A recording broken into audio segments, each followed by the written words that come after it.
عێراق و هەرێمی کوردستان لە بەردەم مەترسیەکی نوێدان، مەترسیە کە ئەگەر بەری پێنەگیرێت ئارامی ناوچەکە دەباتەوە خاڵی سەرەتا. گۆڕانکاریەکانی ناوچەکە و کشانەوەی هێزەکانی ئەمریکا و جموجوڵەکانی گروپە چەکدارەکان لە عێراق و سووریا لەلایەک و هێرشەکانی سەرگرتوخانەی غوێران و پەلاماردانی سەربازگەکانی عێراق لەلایەکی ترەوە بوونەتە دەرخەری دۆخێکی نوێی ئەمنی و سەربازی لە ناوچەکە کە ڕەنگە مەترسی گەورە بۆ سەر ئارامی ناوچەکە دروست بکەن. جیاواز لەو جموجوڵە سەربازیانە لە ناوخۆ و دەرەوەی وڵاتیش جموجوڵی سیاسی و هەندێک جاریش دیبلۆماسی بوونەتە ئاماژەی سەرهەڵدانی دۆخێکی نوێ لە ناوچەکە کە چاودێران پێیان وایە ئەو دۆخە بۆ خەڵکی هەرێمی کوردستان و عێراق جگە لە نەهامەتی هیچی تری پێ نییە. لە چەند ڕۆژی ڕابردوودا هێرشەکانی سەرگرتوخانەی غوێران و هەوڵدان بۆ ڕزگارکردنی 5,000 سەرکردە و چەکداری داعش دەنگدانەوەیەکی زۆری لێکەوتەوە و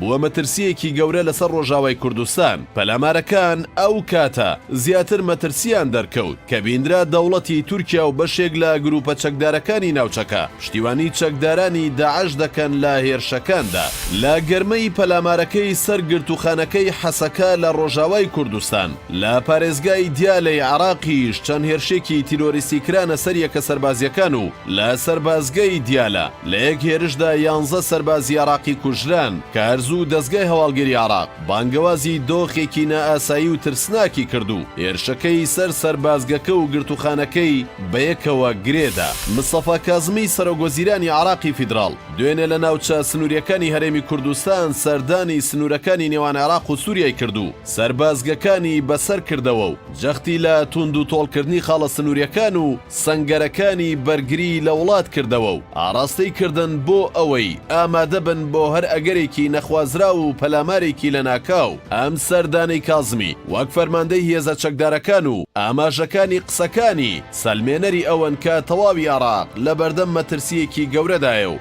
ڕەنگە لە داهاتوویەکی نزیکدا ڕوو بدات. بەرپرسانی دەستگای هەواڵگری و ئەمنی وڵاتانی دراوسێ تەراتێنیانە لە نێو خاکی عێراق و سەرقاڵی کۆبوونەوەی چڕن لەگەڵ گەورە بەرپرسانی سیاسی و ئیداری وڵاتدا بە کورد و شیعە و سوننەوە کە ئەمە جگە لە هەوڵی ئەوان بۆ ڕێکەوتنی هێزە سیاسیەکان بۆ پێکێنانی عێراقی نوێ ئاماژەی بوونی دۆخێکی نوێن لە ناوچەکە کە ئەوان دەیانەوێت جێ قەڵەمی خۆیان لەسەر گۆڕانکاریەکان دابنێن. چاودێران باز لەوە دەکەن کە هێرشەکانی سەرگرتوخانەکەی حەسەکە تەنها هەوڵی چەکدارانی داعش نەبووە و هەوڵێکی هەرێمی و ناوچەیی هەیە بۆ ئەوەی داعش وەک ڕێکخراوێکی تیرۆریستی زیندوو بکرێتەوە و بۆ ئەمەش باز لە مەترسیەکانی سەر هەرێمی کوردستان و ناوچەی شەنگال و مووسڵ دەکەن بۆ پێی کە ئەو گرتوخانەیە بە کەمتر لە 140 کیلۆمەتر هاوسنوورە لەگەڵ مووسڵ و بوونی کەمپی هۆڵیش لە ناوچەکە. مەترسیەکی گەورەیە لەسەر دۆخەکە و یارمەتیدەرێکی باشی چەکدارانی داعشە بۆ جموجوڵەکانیان چونکە زیاتر لە 60,000 کەس لە نێو کەمپەکەدا دەژین کە خێزان و کەسی نزیکی چەکدارانی داعشن و ئامادەن بۆ هەر ئەگەرێکی نوێ و کۆنتڕۆڵکردنیان ئاسان نابێت. سەرچاوەکان باز لەوە دەکەن 20 تا 25,000 کەسی دانیشتوانی کەمپەکە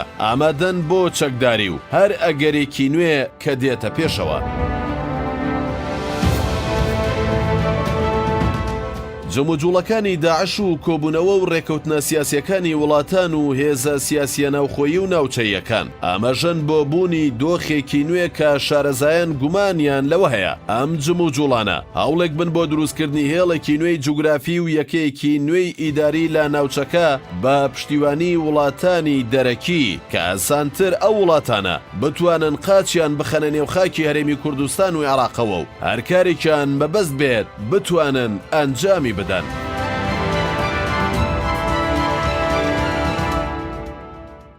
گۆڕانکاریە جەمسەریەکانی هێزە سونی و شیعەکان و ڕێکەوتنی هێزە کوردیەکان لەگەڵ ئەو جەمسەرانە سەلمێنەری ئەوەن خواستێکی دەرەکی هەیە بۆ داهاتووی عێراق و هەرێمی کوردستان و ئەگەری گۆڕانکاری گەورە لە ئارادایە کە ڕەنگە خودی ئەو هێزانەش کە ڕێکەوتنەکانیان ئەنجام داوە زیانمەندی یەکەم بن لە گۆڕانکاریەکان بەڵام بە ئاراستەی وڵاتانی دەرەکی کارەکان ئەنجامەدەن بەپێی بە دواداچوونەکانی شارپرێس و قسەی چاودێرانی دۆخەکە کەرکووک و شەنگال و ناوچەکانی دەرەوەی ئیدارەی هەرێم مەترسیەکی نوێ ڕوویان تێدەکات و ئەگەر سەرکردایەتی سیاسی کورد و لایەنە پەیوەندیدارەکان و هێزە سیاسیەکان مامەڵەیەکی دروست لەگەڵ دۆخەکە نەکەن دوور نییە جارێکی تر ئەو ناوچانە بکەونەوە ژێر هەڕەشەی جددی و لەوێشەوە هەڕەشە لە قوڵایی شارەکانی هەرێمی کوردستان بکرێت ئێستا دۆخەکە بە جۆرێکە کە هێزە سیاسیەکانی هەرێم لەو پەڕی پەرتەوازەیی و ناتەبایی سیاسیدان و ناکۆکیەکان گەیشتۆتە ئاستێک لەسەر چەند پۆستێکی عراقی فیدراڵ